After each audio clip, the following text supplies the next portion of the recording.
इसी क्रम में फिर से हम आगे के क्वेश्चन को बता रहे हैं। आगे के क्वेश्चन को आप देखेंगे तो हमने अभी बताया था आपको कि चौथा एग्जाम्पल देखना है, लेकिन आप हमें लगता है कि किए नहीं होंगे, क्योंकि आपकी आदत है कि क्वेश्चन को ना करने की, केवल बैठ के आप टाइम व्यतीत कर देते हैं लेकिन क्वेश्चन को नहीं करते हैं। चलो इसी ये हमारा एग्जाम्पल नंबर चौथा जो है बहुत ही इंपॉर्टेंट है और कई बार ये पूछ चुका है और एक अलग हटके क्वेश्चन है।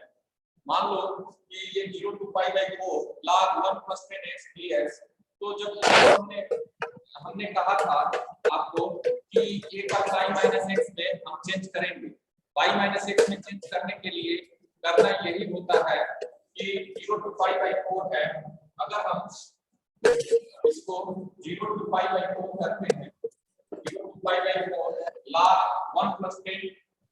log 1 plus 10 pi by 4 minus x dx, हमारा क्या हो गया 0 to pi by 4 log 1 plus 10 pi by 4 minus x dx। जब इसका इतना कर लेंगे तो फिर से हम करेंगे ये होगा 0 to पाई बाई 4, ये 10 a माइनस b का फार्मूला हो जाएगा और ये हो जाएगा 0 to pi by 4 pi by 4 और ये होगा log 1 प्लस log को ऐसे ही रहने देंगे और ये हमारा फार्मूला होता है कि 10 a minus b 1 plus 1 plus log 1 plus इसको ब्रैकेट में कर देंगे 1 plus 10 pi by 4 10 pi by 4 minus 10x 10 pi by 4 minus 10x upon 1 plus 1 plus 10 pi by 4 multiply 10x dx। ये हमारा 0 to पाई बाई 4 हो गया log 1 plus 10 pi by 4 minus 10x upon 1 plus 10 pi by 4 तो 10x। अब उसके बाद एक एक को जब सॉल्व करेंगे तो हमें पूरा उम्मीद है कि यहाँ पे भी आपको दिखाई दे रहा होगा, दिखाई दे रहा है ना, तो दिखाई दे रहा होगा कि जब ये हमारा 1 plus 10 pi by 4 minus 10x 1 plus 10 pi by 4 है और इतना होने के बाद हम ये लिख सकते हैं इसको जहां जहां 10 पाई बाई 4 है वहां हम 1 रख देंगे और 1 minus 10 और 1 plus 1 into 10 1 minus 10 और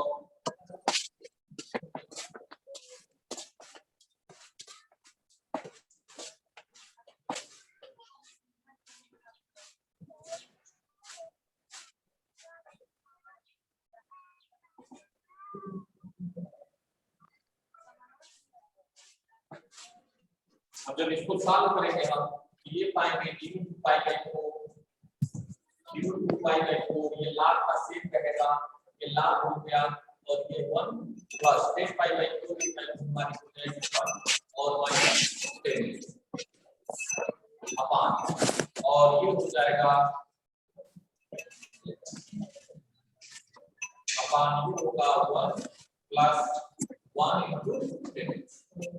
जब इसको हम जोड़ेंगे तो ये होगा हमारा 0 to pi by 4 0 to pi by 4 log और ये 1 plus 10x से यहाँ पे 1 plus 10x और ये 1 minus plus 1 minus 10x upon ये हो जाएगा 1 plus 10x dx। ठीक है, जब इसको अच्छे से साफ करेंगे तो ये होगा 0 to पाई बाई 4 log ये 1 1 2 हो जाएगा और ये 10x कटेगा upon 1 plus 10x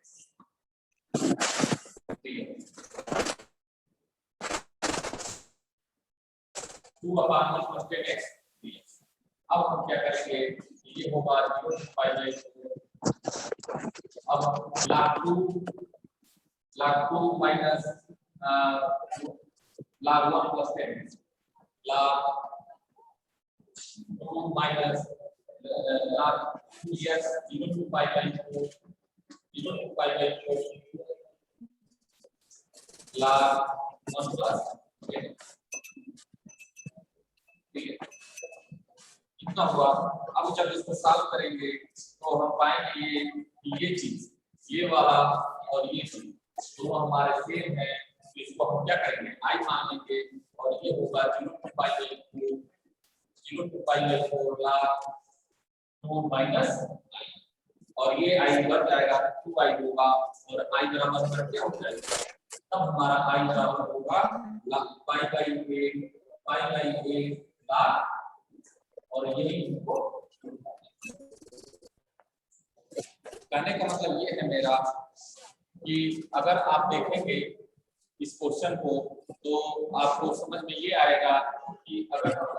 0 to pi by 4 करते हैं, अगर हम 0 to pi by 4 करते हैं log 1 plus 10 तो ये हमको पुट करना हो pi by 8 log 2, तो i बराबर 0 to pi by 4 log 1 plus 10 अब इसमें हम सिंपल सा जब भी ऐसा क्वेश्चन हो तो हमेशा हम इसके लिमिट से ही चेंज करते हैं, इसके x में हम लिमिट से चेंज करते हैं। अगर यहाँ लिमिट हमारा pi by 4 है तो हम pi by 4 minus x करेंगे। ऐसी प्रॉपर्टीज हमने आपको बताया है जो कि दूसरी प्रॉपर्टीज है।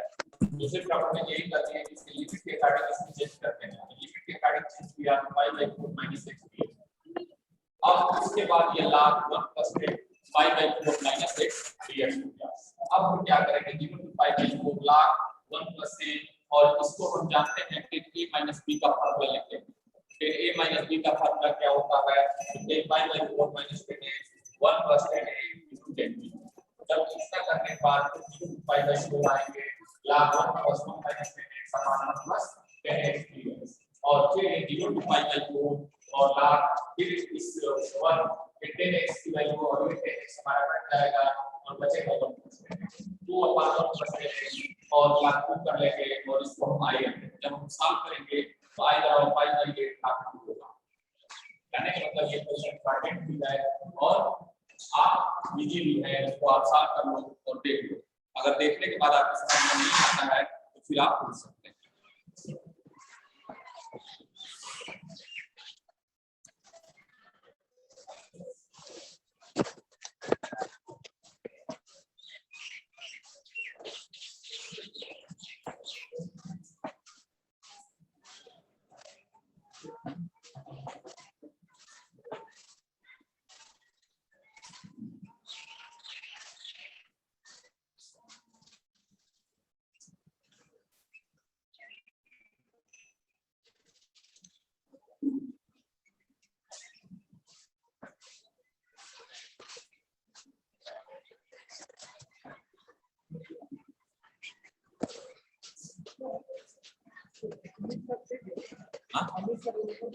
हाँ बताइए।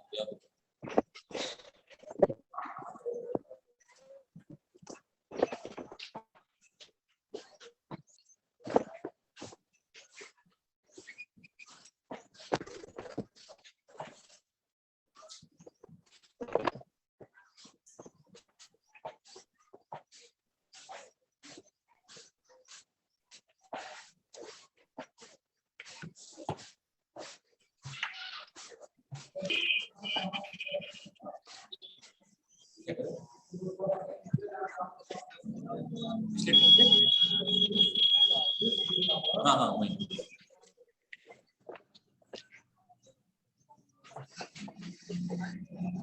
चलो आप लोग को हमें 100% है समझ में आया होगा। इसी क्रम में फिर से हम आगे के एग्जांपल के बारे में डिस्कस कर रहे हैं, क्योंकि जितना ही मैक्सिमम हम लोग चैप्टर को खत्म करेंगे उतना ही हमारे लिए अच्छा रहेगा। आज आप इसके एक एक एग्जांपल को पढ़ लेना, और मैं सोच रहा हूँ कि एक नया गामा फंक्शन होता है उसके बारे में थोड़ा सा डिस्कस करते हैं। गामा फंक्शन, क्योंकि चैप्टर में हम लोग लगे रहेंगे तो फिर आपको प्रॉपर होते रहेगा, फिर हम लोग आगे नहीं बढ़ पाएंगे। तो इसलिए हम आज गामा फंक्शन पे भी डिस्कस कर लेते हैं कि गामा फंक्शन हमारा क्या है।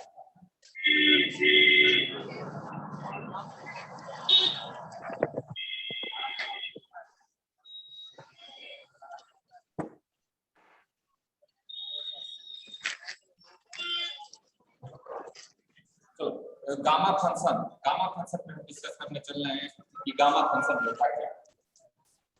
गामा फंक्शन गामा अलग और इसको कहते हैं गामा फंक्शन।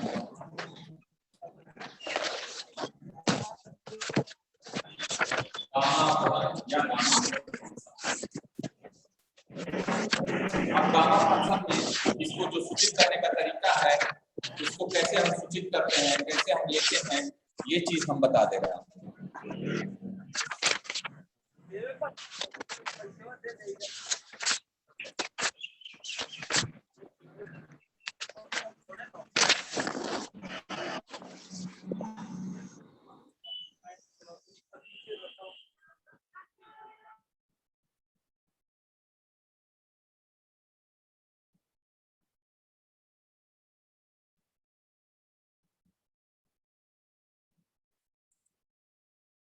आइए हम गामा फंक्शन के बारे में डिस्कस कर रहे हैं।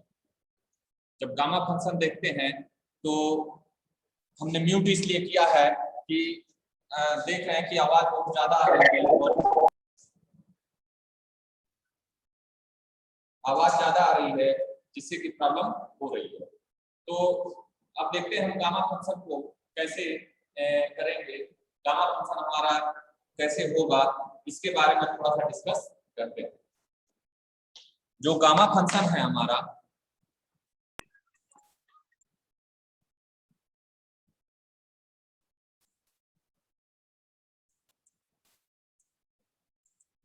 गामा फंक्शन है, इसको जो इंडिकेट करने का तरीका होता है, जो इंडिकेट हम करते हैं, वो इंडिकेट करने का तरीका है गामा एन। इस गामा एन से ही हम सूचित करते हैं इसको गामा एन बोलते हैं। अब देखो इसमें दो तीन एग्जांपल है। जैसे पहला ये है कि अगर हम gamma n plus one gamma n plus one है, अगर गामा एन प्लस वन है तो इक्वल टू इसको लिख सकते हैं एन गामा। अगर गामा एन प्लस वन है या ये लिख सकते हैं या gamma n plus one, gamma n plus one equal to factorial इसमें एक एग्जांपल के तौर पे बता दे रहे हैं कि 5 और इक्वल टू, अगर हम 5 करते हैं तो इसको लिखने का भी तरीका होता है 4 प्लस 1 गामा 4 प्लस 1 और इक्वल टू 4 गामा 4। ठीक है, और होता ये है कि इसमें ये भी कर सकते हैं, बाद में इसको डिस्कशन करके बताया है कि गामा 1 बराबर 1, सबसे इंपॉर्टेंट ये है कि गामा 1 बराबर 1 होता है और गामा 1/2 बराबर 2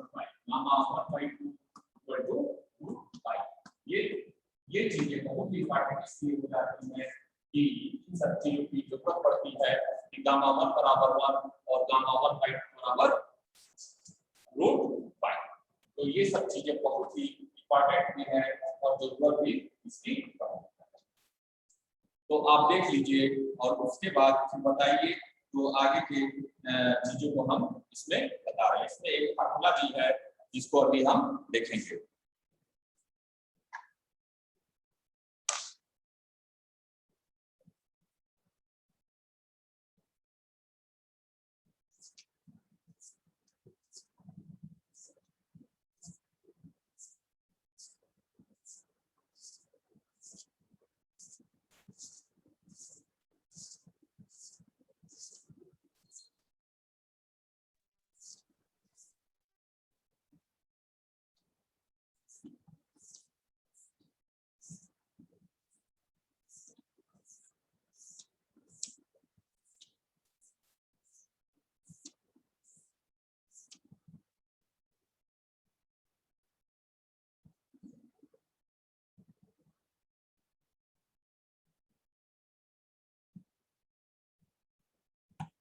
आइए हम इसके फार्मूले को भी देख लें। फार्मूला क्या है हमारा,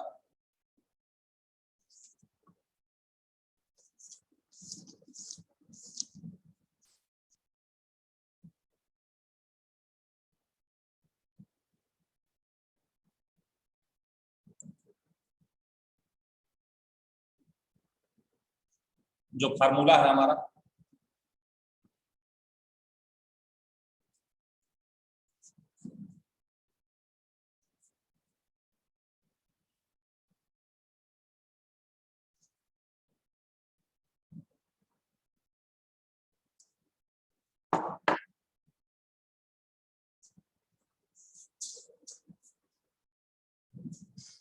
फार्मूला है, इसमें सबसे इंपॉर्टेंट फार्मूले यही जो है। एक फार्मूला है 0 to pi by 2, 0 to pi by 2 और sin nx sin nx फिर cos nx cos nx dx। Formula है sin nx into cos nx dx के रूप में समाकलन का मान है ज्ञात करना। तो पहला हमारा फार्मूला जो है कि अगर हमारा 0 to pi by 2 sin nx और cos nx है तो जो ये फार्मूला है तो इक्वल टू होता ये है, इतना इक्वल टू होगा ये कि gamma m plus 1 by 2 gamma m plus 1 by 2 और gamma n plus 1 by 2 gamma n plus 1 by 2 और अपॉन 2 गामा ब्रैकेट में m plus 2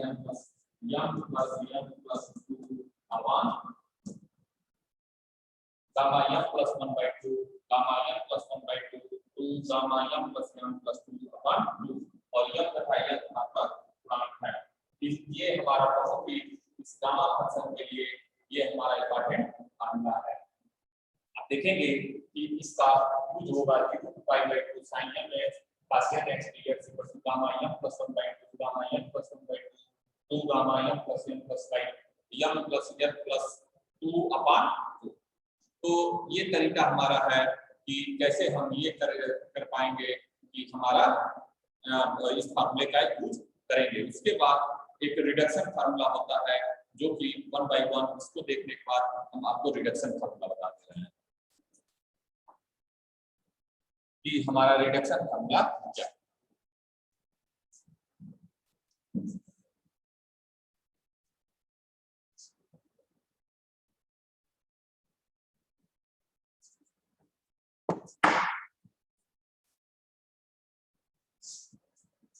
रिडक्शन फार्मूला अब चयन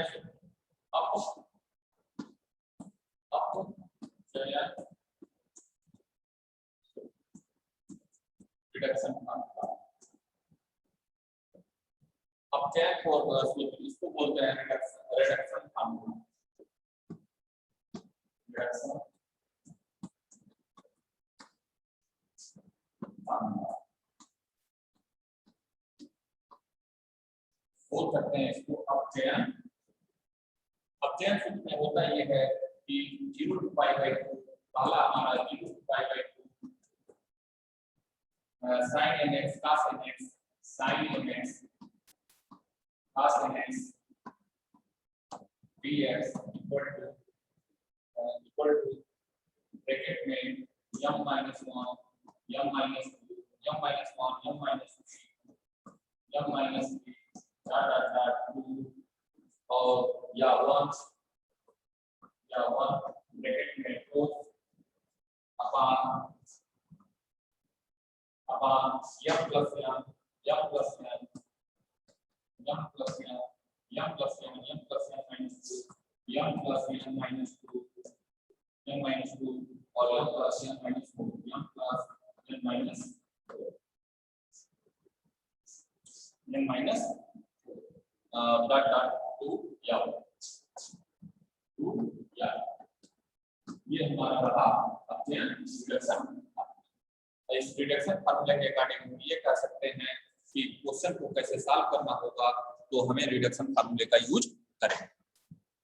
अब देखेंगे ये कि रिडक्शन फार्मूला जो होगा उसमें 3 कंडीशन होंगे। अगर ये हमने cos mnx कर लिया, cos mx sin mx और cos nx कर लिया। दूसरा हमारा है कि 0 to pi by 2 0 to pi by 2 sin nx के लिए भी है, sin nx dx के लिए n minus 1 n minus 3 n minus 5 dot 2 या 1 upon n minus 2 n minus 4 dot 2 या 1 और k बराबर 1 यदि n विषम है और k बराबर pi by 2 यदि n सम है। ऐसे ही अगर हम देखेंगे तीसरा 0 to pi by 2 cos nx dx n minus 1 n minus 3 dot 2 k बराबर 1 n विषम है। कहने का मतलब मेरा ये है कि अगर आप रिडक्शन का फार्मूले का यूज कर लेते हैं, अगर आपको रिडक्शन फार्मूले का यूज आ जाता है तो आप इसके आगे का काम कर लेंगे। इस चैप्टर में गामा फंक्शन ऐसा है कि थोड़ा सा इंटीग्रेशन से अलग है और इंटीग्रेशन के अकॉर्डिंग मतलब कि ऐसा है कि इसमें इंटीग्रेशन का यूज नहीं होता है, आपका न्यूमेरिकल आ जाता है और न्यूमेरिकल के अकॉर्डिंग काम हम कर ले जाते हैं। हमें उम्मीद है कि आपको ये चीजें समझ में आ रही होंगी। आपको इसमें ये इस फार्मूले को देखना होगा, याद करना होगा, तभी इसको आप कर पाएंगे। ठीक है, तो चलिए हम sin nx और cos nx दोनों का फार्मूला लिख दे रहे हैं और जिसको आप देख लीजिएगा।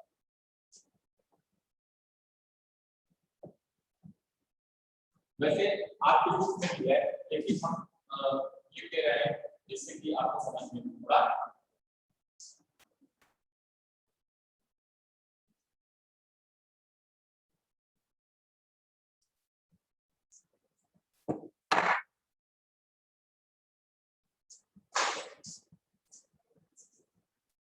अब है दूसरा sin nx